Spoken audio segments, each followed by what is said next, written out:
Салам Ашалдума Серг. Хочется немного сказать о так называемом блогере, интернет-деятеле Тумсо. Давно хотел обратиться к нему и вообще к тем, кто его взгляды разделяет, что они не правы.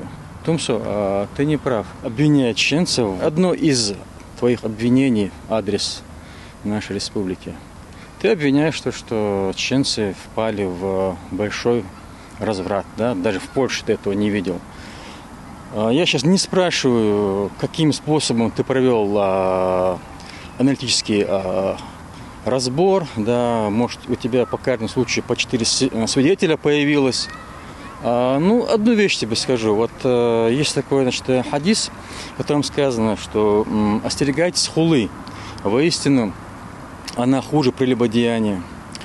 Ведь человек, совершивший прелюбодеяние, вскоре может раскаяться перед Всевышним. И Аллах, пречист Он велик, может принять его покаяние. Много чего, Тумсо, ты наговорил в адрес того народа, с которым ты себя ассоциируешь.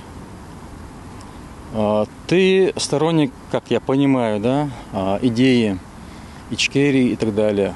Но пойми одну вещь, ты и те, кто являются твоими поклонниками, что по сути так называемые сепаратисты дискредитировали идею национально-освободительного движения и своими действиями, высказываниями фактически ликвидировали вообще как таковую идею независимости. И я думаю, ты прекрасно это понимаешь, и, к сожалению, ты вошел не в ту реку и свои личные обиды перенес на всю республику.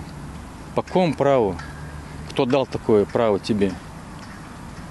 Ты говоришь, что какие-то предатели есть. Что предал чеченский народ? Что предал Ахмад Хаджи, который старался всеми силами все-таки, чтобы был мир на этой земле? Именно благодаря тем, кого ты считаешь великими деятелями, наша нация впала в национальную катастрофу. Слава Богу, появились люди, я сейчас снова об Ахмад Хаджи, которые все силы приложили, чтобы вытащить нацию из этого коллапса. Да, не все идеально, но многое решаемо. Помни это и знай, что чеченцы не являются предателями своей родины и религии.